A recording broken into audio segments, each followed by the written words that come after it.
যদি বুঝে ফেলে তাহলে বুঝবেন যা হওয়ার হয়ে গেছে, এর জন্য আমি দায়ী না, তাই তো? সুতরাং প্যাকেজে মনে দিয়ে একটা বলি, তো প্রত্যেক বাবা ভয় থাকে বাচ্চারা কি প্রশ্ন করে ফেলে। এই প্রশ্ন হচ্ছে আব্বা আমি হলাম কি করে, তাই তো? এই প্রশ্ন শুনলে বাবা মা ঘাবড়ে যায়। তো এক বাচ্চা প্রশ্ন করছে আব্বা আমি হলাম কি করে বলো। তো বাবা তো টেনশনে বলে যা তোর মার কাছে যায় বল।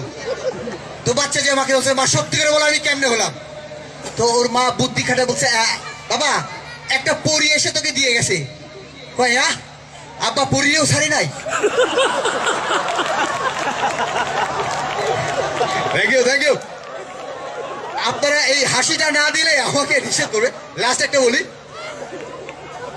এই বাচ্চা মাকে বলছে মা সত্যি করে বলো আমি কি করে হলাম। তো মা এবার বুদ্ধি খাটে বলছে বাবা একটা পাত্রের মধ্যে মাটি রেখে বাগানে রেখে আসছিলাম, 7 দিন পরে দেখি তুই তোরে আমি নিয়ে আসছি। তো বাচ্চা এবার বুদ্ধি করে একটা পাত্রে মাটি রেখে বাগানে রেখে আসছে, 7 দিন পরে যে দেখে একটা ব্যাঙের বাচ্চা।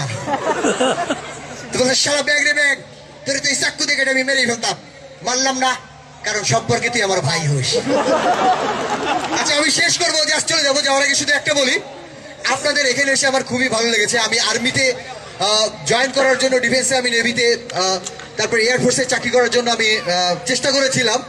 তো নেভিতে প্রায় চাকরি হয়েই যাচ্ছিল, হলো না জাস্ট একটা কারণে। আমাকে জিজ্ঞেস করলো আপনি কি সাঁতার জানেন।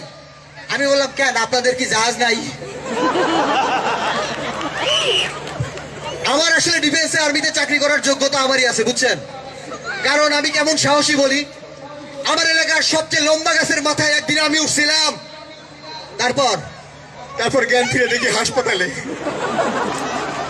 আমরা সাহসী ফ্যামিলির লোক, আমরা ছিলাম 5 ভাই। আমার বড় ভাই গেছিল বাঘ শিকার করতে, তারপর থেকে আমরা 4 ভাই। যাই হোক আপনারা ভালো থাকবেন।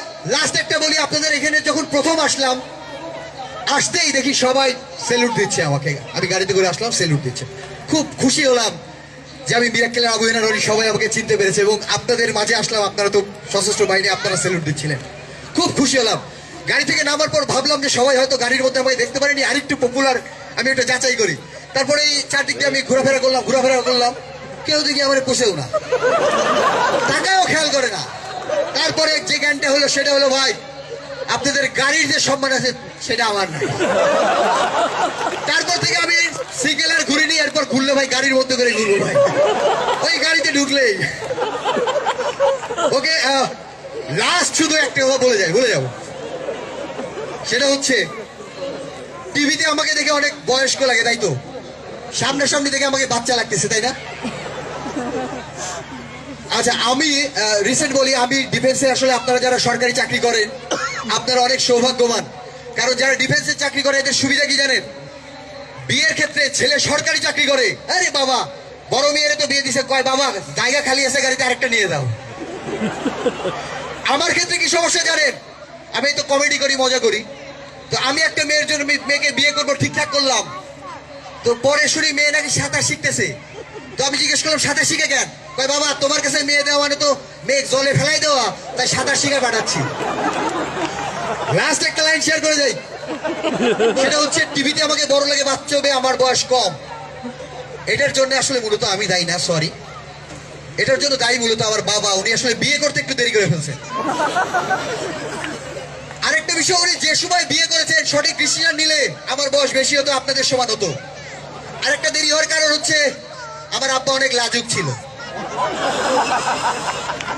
তারপরে আরেকটা লাস্ট কারণ, সেটা হচ্ছে আমার আব্বা যখন আমার মাকে বিয়ে করে নিয়ে আসে, আমার দাদি আমার মাকে দেখে বলেছিল তুই আমার ছেলের বউ না, আজ থেকে তুই আমার নিজের মেয়ে। এটা আব্বা শোনার পর দীর্ঘদিন আব্বা এবং মা ভাই বোনের মতো ছিল। তাহলে আপনারা ভাবতেছেন তাহলে আমি কি করে আসলাম, তাই তো? শাশুড়ির সাথে ছেলের বউয়ের সম্পর্ক কখনো ভালো থাকে না। একদিন আমার মার ব্যবহারে আমার দাদি কষ্ট পেয়ে বলে তুই আমার নিজের মেয়ে না, এটা আমার আব্বা শুনে ফেলে। তারপর শুধু আমি না, আমরা 4 ভাই। আমার মার অভিযোগ আমার আব্বার বিরুদ্ধে, বলে যে রনি তোর আব্বা আমার কোনোদিন ভালোবাসে নাই। আমি বললাম ভালো না বাসছে ঠিক করছে, ভালো না বেশি আমরা 4 ভাই, সম্পত্তি নাহলে 10 ভাগ হয়ে যাইতো। ওকে ভালো থাকবেন, আমার জন্য দোয়া করবেন।